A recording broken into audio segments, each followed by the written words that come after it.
அடுத்து கோர் எனப்படும் மையப்பகுதி. இது சூடான மற்றும் அடர்த்தியான உலக கலவையால் ஆனது. இந்த நடுப்பகுதியில் உள்ள மேக்மா பூமிக்கு மேற்பரப்பில் உள்ள விளிம்பின் வழியாக வெளியே வந்து வலிந்து ஓடும். இதைத்தான் லாவான்னு சொல்றாங்க. இந்த வழிபடுறது லாவா.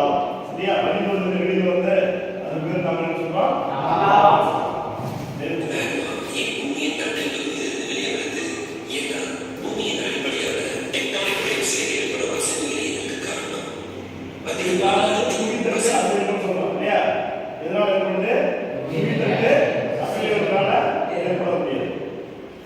பூமியில் ஏற்படும் போது மிகப்பெரிய எரிமலை சீற்றம் ஏற்படும். இந்த டெக்டானிக் பிளேட்ஸ் ஒன்னோட ஒன்று மோதி கொள்வதாலோ அல்லது விலகி செல்வதாலோ ஏற்படும் அழுத்தத்தின் காரணமாக தான் இந்த எரிமலை சீற்றம் ஏற்படுது. இந்த எரிமலை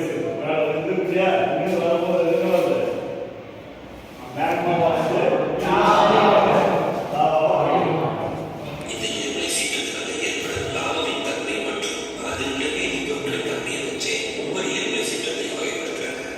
இதை வச்சுதான் இது பலவீனம். இது வந்து மூன்று வகையா சொல்றோம் இல்லையா? எரிமலை வந்து மொத்தம் மூன்று வகையா சொல்றோம். ஒண்ணு செயல்படும் எரிமலை, உறங்கும் எரிமலை, இறந்த எரிமலை. செயல்படும் எரிமலை எப்ப வேணாலும் இருக்கலாம். ஆக்டிவா இருக்கும், எப்ப வேணாலும் வெடிக்கும் இல்லையா? அதனால வந்து செயல்படும் எரிமலை சொல்றோம். இந்த உறங்கும் எரிமலைனா எப்பாவது அன்னைக்கு வெடிக்காம போகும். அது உறங்கும் எரிமலை.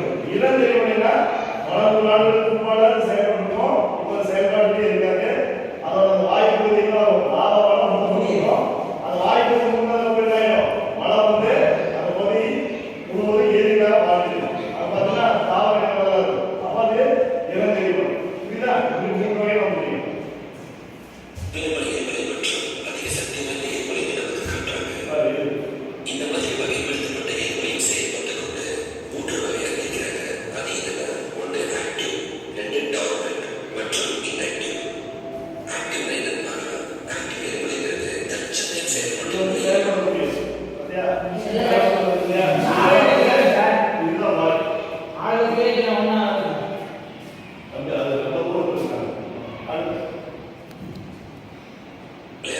அதாவது இந்த எரிமலைகள் அடிக்கடி பதற வெடிச்சுட்டே இருக்கு.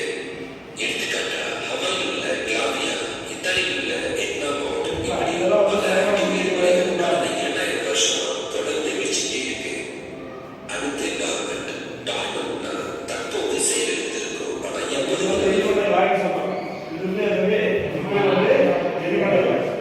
இது வந்து இறந்த எரிமலை வந்து லாபாவால மூடப்பட்டு அது மீண்டும் செயல்படாது. அதுக்கப்புறம் மழை பெய்யும்போதுக்காக இந்த பகுதி முழுவதும்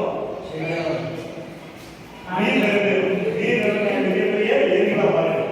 அது வந்து இறந்த எரிமலை. இது வந்து என்ன சொல்றது? இது செயல்படக்கூடியது. சரியா? இது வந்து உறங்கும் எரிமலை சொல்லுவோம். இது வந்து எவ்வாறு ஆக்டிவேட் ஆகும் வெடிக்கக்கூடியவை.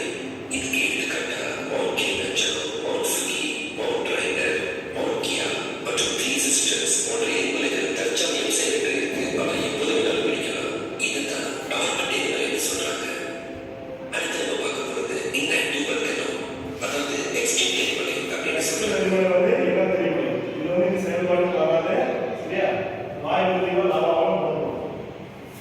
இந்த எரிமலைகள் இனிவரும் காலங்களில் எப்போதுமே வெடிக்காது. அதனால தான் இதை இன்ஆக்டிவ் எரிமலைன்னு சொல்றாங்க. எரிமலையிலிருந்து லாவா வெளிவரும் தன்மையை பொறுத்து எரிமலையை மூன்று வகையாக பிரிக்கிறாங்க. அது என்னன்னா, கவச எரிமலை, ராட்சச எரிமலை மற்றும் சுழல் எரிமலை. கவச எரிமலை என்பது வெளிவரக்கூடிய லாபா இல்லையா? வெளிவரக்கூடிய லாபா. அந்த லாபாவின் அகற்றை கொண்டு அதுல நம்ம பிரிக்கக்கூடிய எரிமலை இருக்கு. நம்ம சொன்ன அது பாகும் எரிமலை. சில எரிமலை வந்து வரக்கூடியது வந்து பார்த்தீங்கன்னா என்னவா இருக்கும்? பாகும் எரிமலை அடர்த்தி ஜாஸ்தியா இருக்கும். அது அடர்த்தி ஜாஸ்தியா இருந்து வழித்தோடுறது வந்து குறைவா இருக்கும் இல்லையா? பாகுமணி அதிகமாக வழித்தோடுறது குறைவாக அது ஒரு டூம் ஷேப்ல மாறிடும். ஒரு அரைக்கா வடிவமா மாறிடும். மற்ற எரிமலை பார்த்தா அந்த பாகுமணி அதிகமாக வழி போயிடும். சில பக்கம் வந்து